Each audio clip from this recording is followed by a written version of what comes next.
Hi, everybody. Welcome to LSAT Demon Daily. I'm Hayley, a customer service agent here at LSAT Demon. I've been here for about 3.5 years, and I'm also a 3L at the University of Utah.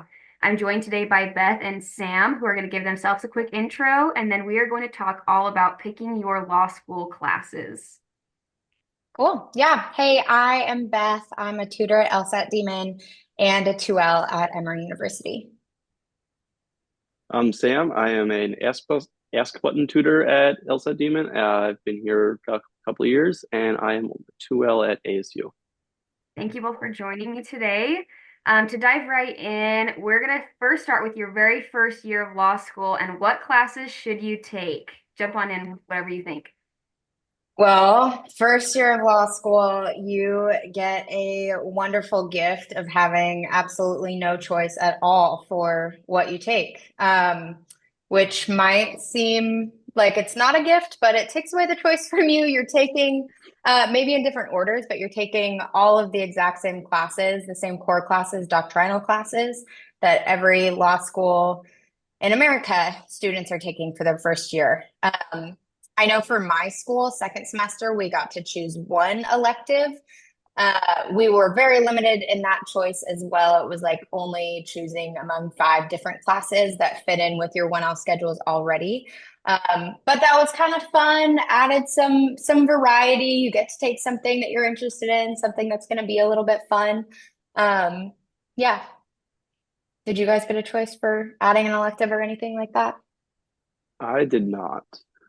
No, we didn't either. We were just assigned our classes and our professors and the time of our classes, and you just had to roll with it. But I agree. I think it was definitely a benefit because it was just laid out for you. It was one last choice, one less choice on your that burdened you during all the other craziness of 1L fall.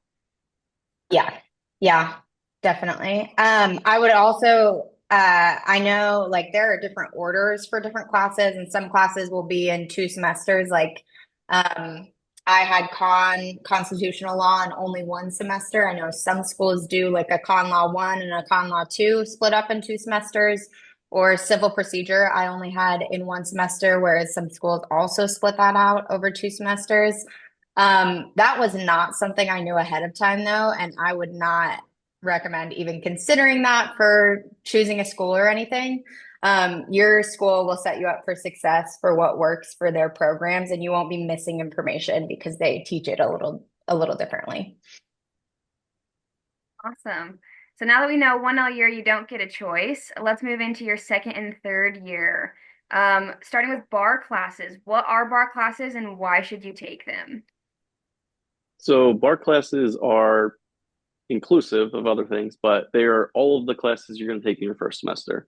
There's a reason every school teaches those. It's because they want you to pass the bar, and those topics are all going to be on the bar exam. But those are not the only topics that are going to be on the bar exam. You also have family law, corporations, trust and estates, wills, evidence. None of those are required courses, but they will probably be on the bar exam. So it might be a good idea to take them so you have less studying in the future. And there's going to be different, like some slight variance in bar tested subjects that you'll start to look into when you look at where you're thinking about taking the bar as you're in law school. Maybe you're going to school where you want to take the bar, at least I am. So I'm looking at like they don't have federal courts on the bar exam here in Georgia where I am. So I'm not going to take that because I also don't want to do a federal clerkship. But I know some people who are considering, I think it might be like the New York bar or something. People who are considering going to New York are going to look at what's on the New York bar and look at taking those kind of classes. School also may require you to take some of these bar tested classes. Of course, your whole 1L year is bar tested classes. Beyond that, my school does require us to take constitutional law too. They don't tell you when, but you have to take that, and that's a bar tested class. But my school doesn't require you to take classes like evidence and criminal procedure, which are not only bar tested, but both double bar tested. So they're tested double on the bar. So they're both very important, but not required. Each school will have their own different requirements. So you'll want to look at that when thinking of planning out your schedule. And do you want to cram all of your bar classes into your 2L year? Do you want to cram them to your 3L year because you're about to take the bar? Do you want to split those up so you can learn to balance the bar prep classes and the fun classes? Yeah. There's also some bar classes that are not required, but are required, if you know what I mean. I've talked to several older lawyers who, when they hear evidence is no longer a required course, they legitimately get angry because they think evidence is such an important skill that every lawyer should learn. It's just a travesty that it's not a required course that every law student takes. So if your law school doesn't require that, you might still want to consider taking it for multiple reasons.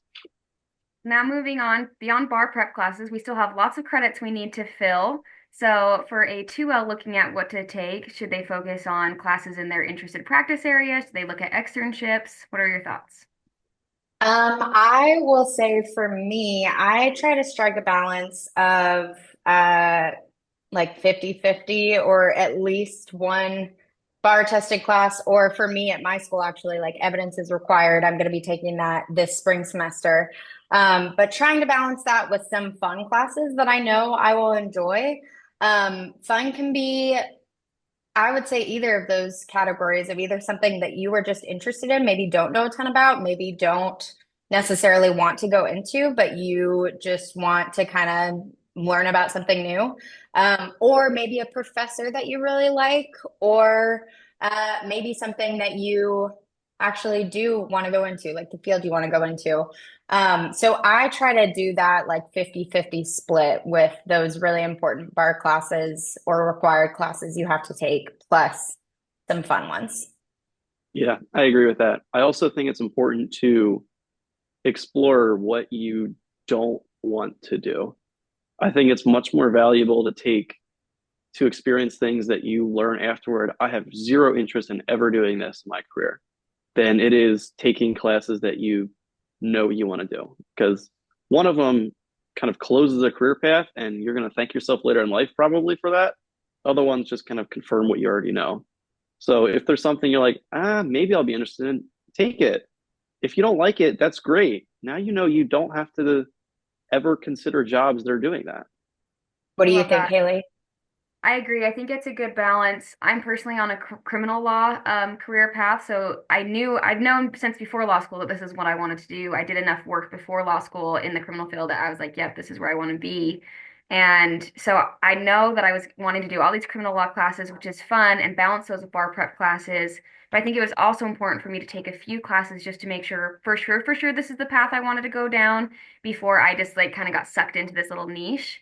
And sure enough, I took some Civ Pro related classes, like a pre-trial practice class that was kind of externy, like actual hands-on practice, but civil based. And I took a few other classes that were not related to my field. And though I enjoyed those, and I think that they were helpful skills that I learned and can translate to the criminal world, it helped confirm for me, nope, this is the right path for me. I want to do criminal law. I can now put those civil classes aside and just focus on what I want to focus on. And I think that was the perfect balance.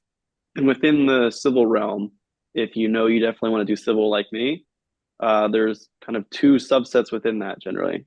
Transactional work, which is kind of contract work, preparing documents, stuff like that, and litigation, which is actually in the courtroom or at least filing lawsuits and stuff like that. Um, if you don't know which path you want to go down for that, definitely the same advice. So take classes that focus on both areas and you'll eventually figure it out. Yeah, and I think you mentioned externships too, Haley, and I would say I definitely would recommend doing some of those. I did one last semester. Um, it's a great way to actually see what uh, work is like for a certain kind of lawyer in a certain kind of area or field. And another thing that was really great about it was actually, especially right after one off for me, it was my first semester of 2L that I did my first externship. It was really nice to have 3 credits that weren't based on an exam grade. It gave me a little break. I still had exams and papers for my other classes, but it was really nice to be like, okay, I get to take a breath here, clock in a little bit, but really see what it's like for these lawyers, learn from them, develop relationships with different lawyers. So I would recommend externships as well if you can do those at your school. Yeah, I think everyone should be able to. And I've had friends have great experiences. I've had great experiences. I work at a job where I get to keep my job throughout the whole school year, and then I paired externships on top of that. So I've gotten to have lots of great experiences. And I have some friends who've got to like extern for judges, which helps build up like judge relationships for clerkships that you may want later. People who've done extern work for like in-house companies, which it's if you know anything about the legal field, it's usually really hard to get an in-house job straight out of law school. You got to get some years of experience at a firm. But getting to extern in-house like just helps open up doors for you wouldn't have otherwise. It's a great place to be, even though some people feel negatively about it because it's usually unpaid work. Not always, but it's usually unpaid work. But I think the experience that you gain from that, and like you said, the reprieve from having a final exam is so worth it. Yeah, definitely. And just to clarify too, like difference between externship and internship.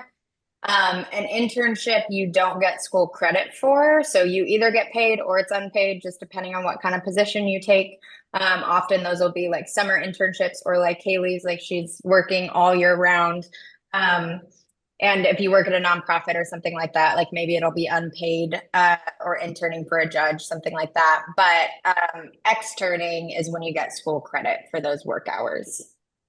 Some schools let you double dip. My school lets you double dip and you can get paid and get externship like school credit, but only if it's a public interest or government position.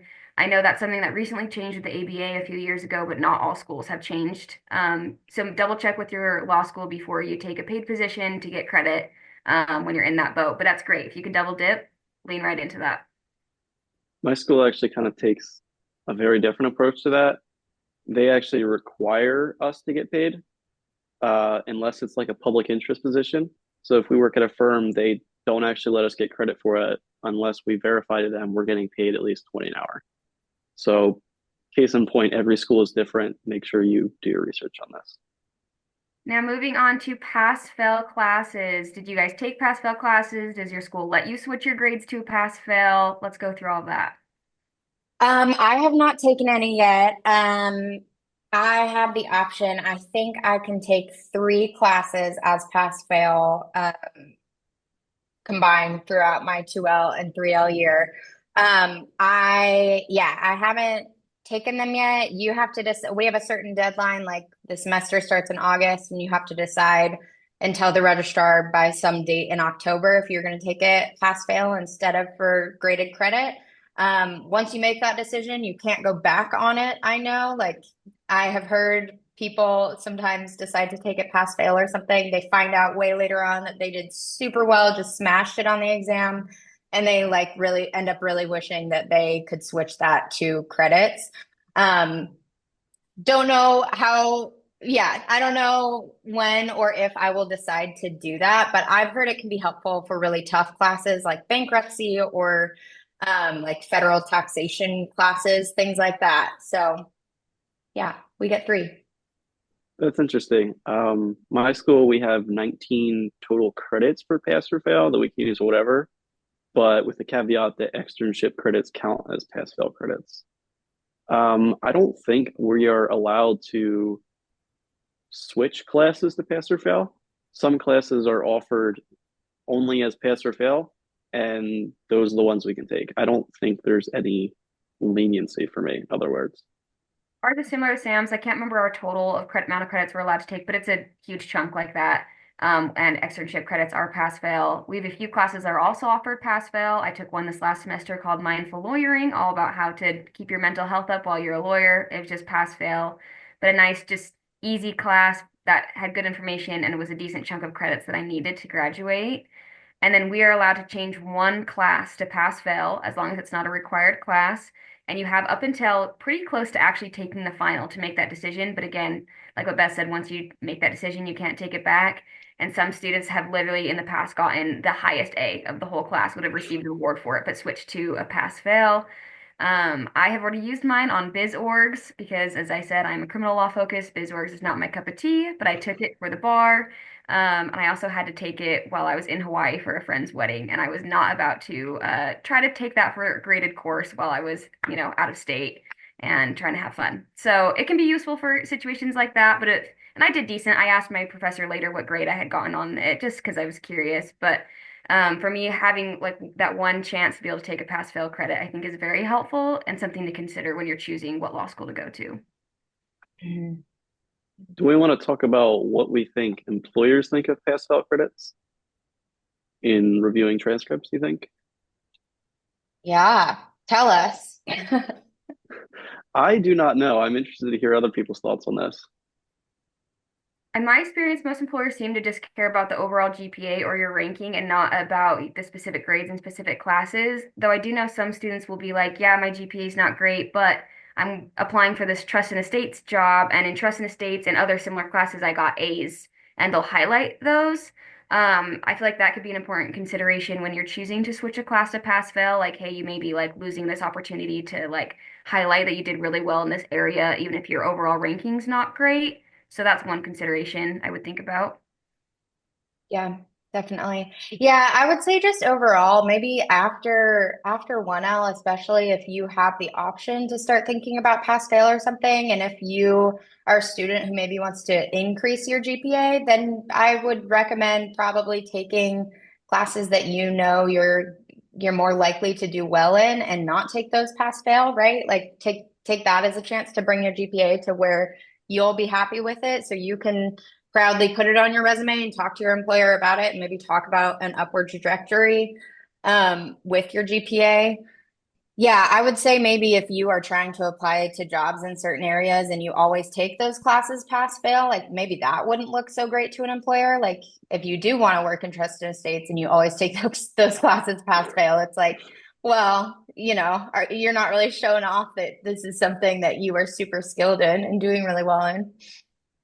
I would probably think it would be the same result in writing classes. I'm not sure if writing classes are eligible for a pass fail, but if you didn't do great in your first couple of writing classes and then you keep going pass fail, it's probably not going to look very good for you.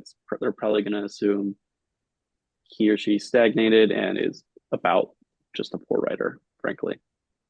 So a lot of stuff to keep in mind, but it always has to be balanced with other stuff, I guess. Yeah. I think that is an important point.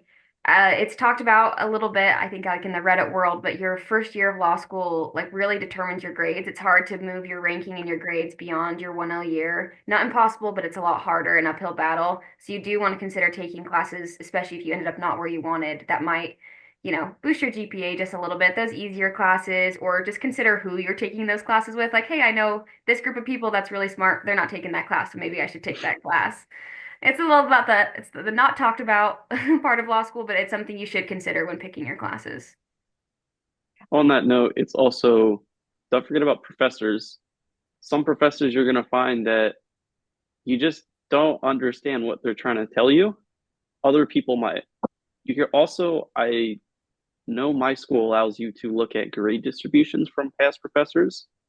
At my school, we have like a 20% range of who can get A's, who can get B's. Some professors are more on the lenient side and give max A's. Some professors are more on the strict side, give as few A's as possible. A lot to keep in mind if your goal for classes is increase my overall GPA. Speaking of increasing overall GPA, a lot of students across the country will take summer classes to boost their GPA. What are your thoughts on summer classes? I did actually take summer classes my after 1L. I didn't get all the fancy summer associate positions, but there was something I really wanted to do, and that was a study abroad in Australia. But that was like the second half of the summer. So I thought, well, I might as well just take a few summer classes and try to get credit for it before I get credit for this study abroad as well. So it worked out for me. Um, One thing to keep in mind is that scholarships generally don't transfer to the summer credits. So keep that in mind. That sounds cool. I think at least with my school, I'm pretty sure 1Ls weren't able to take summer classes. This is sort of just going from memory for me. I remember people talking about it. And then also like my school doesn't let you graduate early or anything, and you have to have a minimum of 12 credits to be considered a full-time student. So I think there's some weighing to do considering that. Like for me, it would only be an option 2L summer, which would be my upcoming summer. But then thinking about the credit distribution, okay, I need to at least have 12 to maintain my full-time student status and keep my scholarship that way during the year too. So I think juggling things like that is like, okay, what is this really going to benefit me versus doing something else. And so somewhere like my school, it might not be the best option, but it sounds like Sam with your school, like you had some really cool options and cool things to do and opportunities that I didn't have at my school. My school does not offer summer classes anymore other than externship or like study abroads. They used to, but they just couldn't justify paying a professor for a full summer just to have 6 students take the class. But I have had friends who had taken it before they got rid of that my year, and they said it was incredible to have that one-on-one help, even though it was kind of a sped up like Con Law 2 course or whatever course was being offered. You had that more one-on-one help and guidance from your professor. You usually weren't subject to the curve because the class was so small.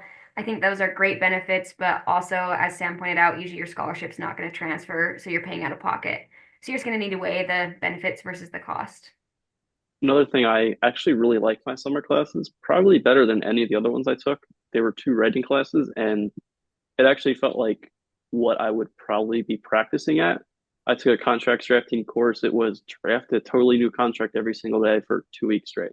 That was a lot of fun for me. It actually felt like a real pace. Another one was a litigation practice one. I was writing a motion pretty much every day, um, client letters, stuff like that. It was actually a lot of fun and extremely helpful for me. It was overall a great experience, and I would do it again, but I think I'm going to take externship credits this next summer. Well, speaking of planning ahead and thinking about what you want to take and what classes you've liked, I want to touch a little bit on how to plan out your schedule as far in advance as possible. For me, at least, our school posts the predicted syllabus for the next semester ahead of time while you're registering for the current semester. That way, you can kind of gauge like what classes are going to be offered the following semester, so you can kind of stack them the right way.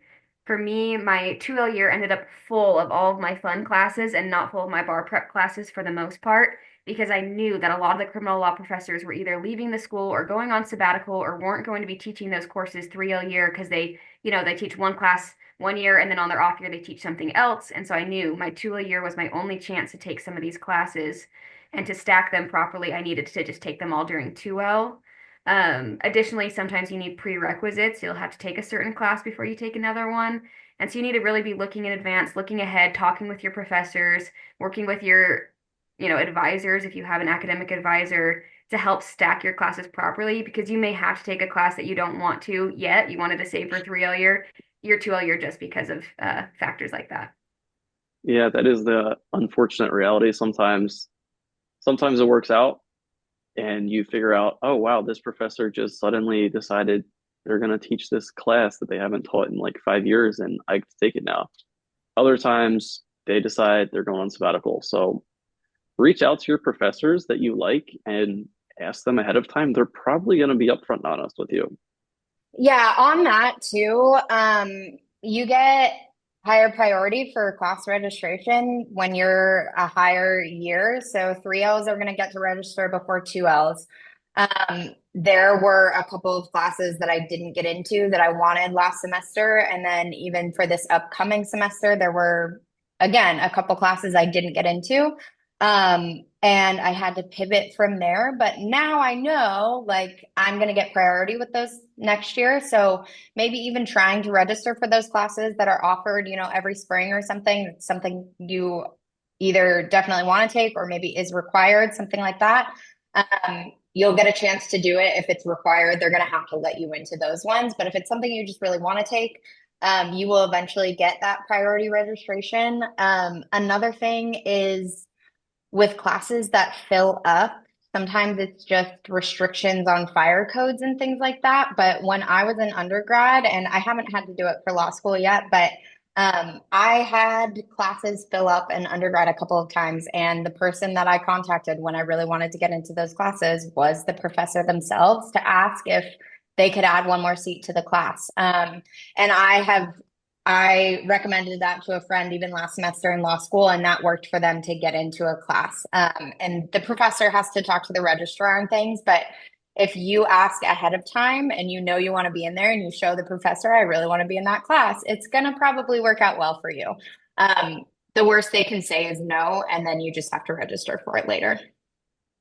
Done something similar. My class, you don't get priority as a 3L over 2Ls and so on. It's every man for himself, 2Ls and 3Ls. And I ended up on the wait list for forensic evidence, which I wanted to take so bad. And I had found out that the professor had limited it to 12 people because he didn't want to curve the class. But then he found out that if he required the final to be a substantial writing requirement, he could up the class number and still not have to do a curve. So he could grade the way he wanted to. And just like communicating that with him and like teaching him about the policy led him to open up the class, and a bunch of people got off the wait list, including myself. So don't hesitate to reach out to professors if for some reason you're not getting into a class you want to be in. Keep in mind, not all schools have wait lists. My school does not. It is just even more so every man for himself, except there is a three L's get priority. After that, two L's like me are refreshing the class page every single day, every single hour, hoping someone dropped the class, hoping I can squeeze in. Maybe some classmates are trying to do a swap. I'll give you evidence. If you give me business organizations, I'm trying to take their spot, as bad as that might sound, but I'm refreshing it every day, and it actually worked for me for a class I really wanted last semester. This semester, or the upcoming one, I talked to the registrar and she let me in. So there are ways around it.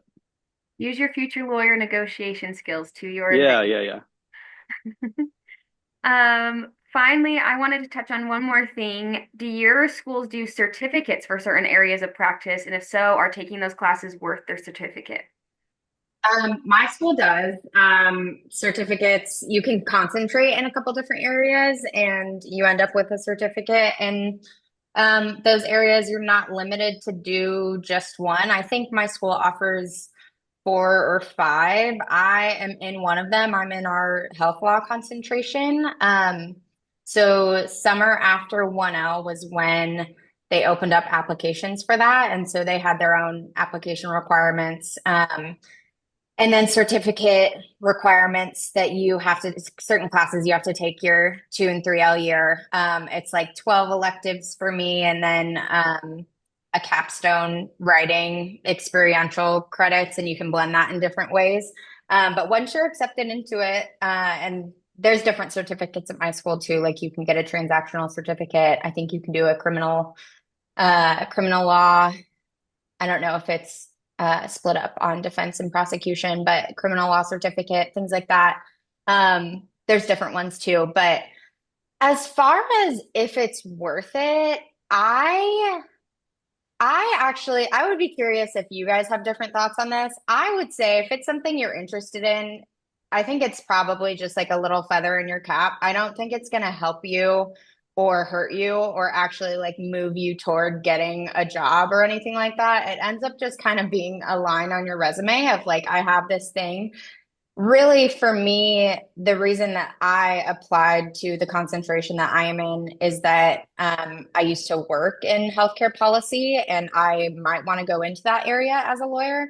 So it was something that I knew I was already interested in and classes I knew I would already be taking. So I was just like, why not get the certificate? I don't know. Thoughts from you guys or things you've heard or seen from employers about them? My school has like a dozen plus random certificates. One of them is trial advocacy. I looked like a couple months ago at the requirements. I've already met all but one. So I'm like, yeah, I guess I will just join a moot court team and get this certificate because why not? But at the same time, I'm thinking if it's this easy, surely everyone pretty much has this. So it's not that important to me. It's not that important to employers, rather. I I think I'm with Beth on this one. It's probably a feather in my cap, a tiny feather, but a feather. If anything, it would probably be most useful in demonstrating I actually have an interest in litigation because those are the jobs I'm going to be applying for. And it maybe tells employers I'm not just going to go join some other practice area as soon as I get a chance. Great. I am all set to graduate with the criminal law one and the litigation one because I was already taking those classes anyway. So same about like, well, might as well just get it. And I think what law student doesn't want another gold star that you can stick up on your wall in your future office, right? You need something to hang up there. But yeah, I agree. I don't think it makes any difference to employers other than maybe an extra emphasis, especially if you had maybe had taken some classes not related to the area you want to work in, and then later you pivoted and now you have this certificate. It showed like, hey, even though my like 2L year I was kind of health law focused, I switched to criminal law and I'm so serious about it. And I promise like this is what I want to do. I'm not going to leave you in 2 years to go and do health law. because I got my criminal certificate. It could maybe be a little booster there, but I don't think it's going to be the make or break between you getting a job or not. Cool. Any last words of advice for building your schedules for future law students? I think everything we've talked about, just remember it is very much everything in balance. Like Beth said, as much as you want to do the bar classes to help you on the bar so you have less bar study in the future, you also want to balance that with doing like maybe a 50-50 of fun classes you're actually interested in. And then, like I said, take some classes maybe you aren't that interested in to make sure you aren't actually interested in them. Everything you do, just make sure you aren't burning yourself out, though.